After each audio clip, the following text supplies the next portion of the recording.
Good morning, dear students. So as we have finished the reading of this chapter number 14 yesterday, I'll discuss the question answers of this chapter today, and I have sent the pics of these question answers in your group also, so that you may complete your answers in your fair notebook. Okay, so look at the first question.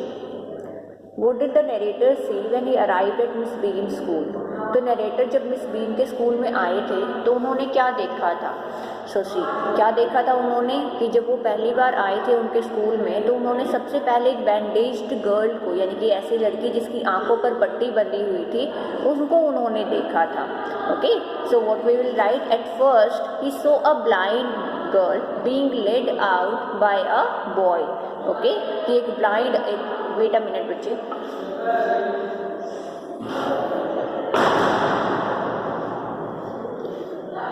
Okay, so उन्होंने एक blind girl को देखा था, एक ऐसी अंधी लड़की जिसको एक लड़का रास्ता दिखाते हुए लेकर जा रहा था. Then he also saw a lame boy. उसके बाद उसने एक लंगड़े लड़के को देखा. He thought that these students were not at all healthy. और उन्होंने उनको देखकर क्या सोचा कि ये सारे बच्चे हेल्दी या एक्टिव नहीं हैं. Okay, so this is the answer for our first question. Come to the second question. What kind of lessons were given at Miss Beam school. कि मिस बीम के स्कूल में किस तरह के लेसन्स, किस तरह की चीज़ें सिखाई जाती थी. ओके, तो चैप्टर में हमने रीड किया था कि वहाँ पर कौन कौन से लेसन्स उन्हें टीच किए जाते थे. देखो, the children were taught simple spellings. उन्हें सिंपल स्पेलिंग्स पढ़ाई जाती थी. ओके, एडिशन, एडिशन कैसे करते हैं, सब्ट्रैक्शन, मल्टीप्लिकेशन एंड राइटिंग, ये पांचों चीज़ें उन्हें सिखाई जाती थी.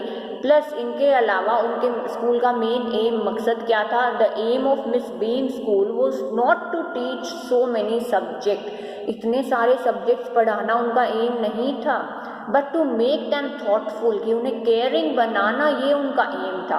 तो ये सारे लेसन्स थे कि सबसे पहले spellings, simple spellings, addition, multiplication, okay, writing, subtraction and उन्हें थॉटफुल बनाना, ये उनका एम था. ये सारे लेसन्स वहाँ पर पढ़ाई जाते थे. Now come to the question number, come to third question. What was the real aim of Miss Beam School? अब यहाँ पर हमें सिर्फ रियल एम मेंशन करना है, सारे लेसन्स मेंशन नहीं करने हैं. सिर्फ जो मेन मकसद था उनके स्कूल का, मेन मोटिव था, only that we have to mention here in this answer. So we will write कि real aim was to teach thoughtfulness, मतलब किसी के लिए केयरिंग होना.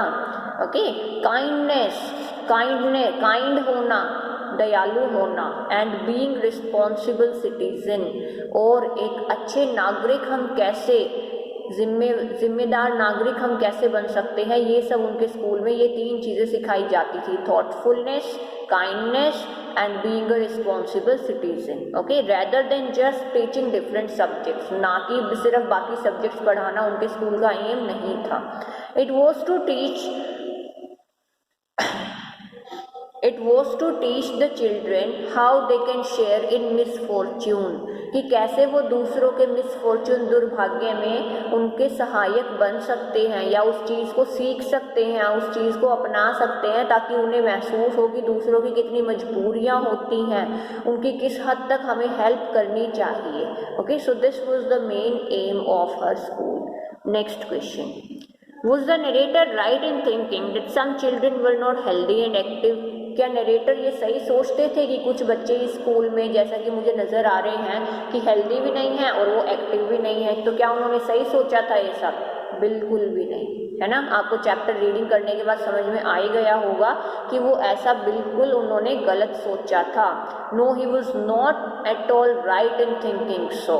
Okay, they were just acting to be blind, deaf, dumb और लेम. ठीक है, वो सिर्फ अंधे, गूंगे, बहरे या लंगड़े बनने का नाटक कर रहे थे. In order to become responsible and understand misfortune, ताकि वो रिस्पॉन्सिबल, जिम्मेदार हो सके, ठीक है, जिम्मेदारी लेने के लायक हो सके, और मिसफॉर्च्यून समझ पाए, दूसरे का जो दुर्भाग्य, दूसरे के साथ जो भी मिसफॉर्च्यून हैपन हुआ होता है, उसका दुर्भाग्य समझ पाए दूसरे इंसान का. ठीक है, उसकी मजबूरियां समझने के लायक बन सके. इसीलिए वो एक एक दिन ये सब बनने की एक्टिंग करते थे. Next question. Question number 5. Why were the students made participants in misfortune? कि बच्चों को मिसफॉर्चून में पार्टिसिपेट क्यों करवाया जाता था? You all know very well है ना कि उनको मिसफॉर्चून में पार्टिसिपेट क्यों करवाया जाता था. The students were made participants in misfortune because this participation enabled the young boys and girls to properly understand and appreciate the misfortune of others.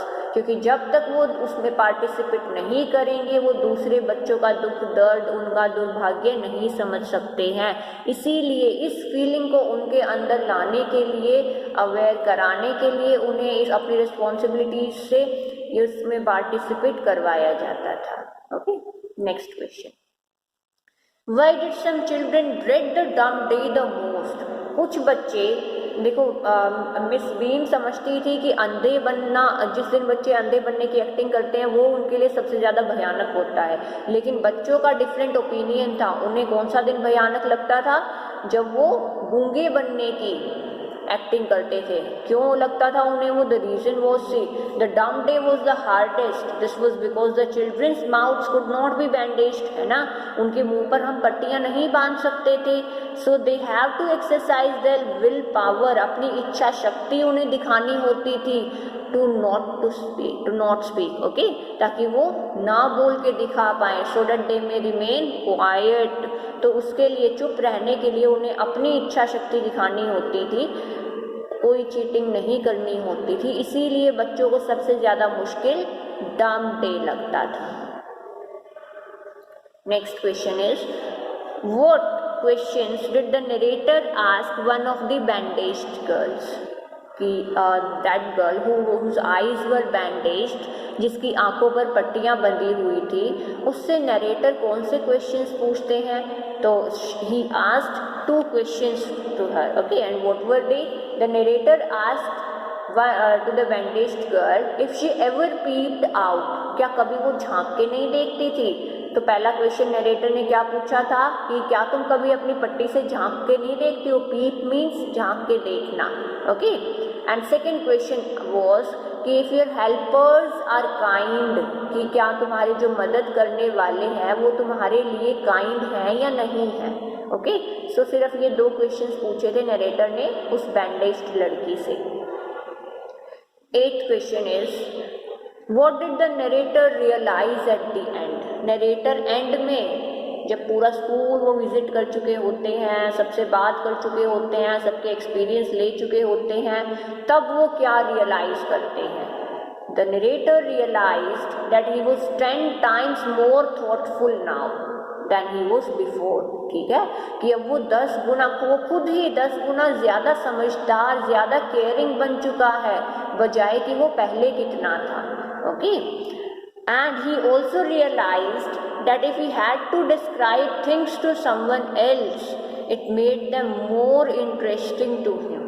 ठीक है, कि अगर उसे ये सारी चीज़ें किसी और को समझानी हो तो उसे एक इंटरेस्टिंग तरीका यहाँ स्कूल से पता लग चुका है किसी को भी समझाने का, किसी को भी रिस्पॉन्सिबल बनाने का, केयरिंग बनाने का, कि अगर हम ये क्वालिटीज़ किसी और को समझाना चाहते हैं, उनके अंदर डालना चाहते हैं. So this was the most interesting way he found out from that school. Okay, so this is the answer for this question. I am sending you all these answers in this group. You will complete your fair notebook from here, okay, and tomorrow I will check your fair notebooks in the group. Okay, so complete your work in time, everybody, and you have to write word meanings also before writing your question answers.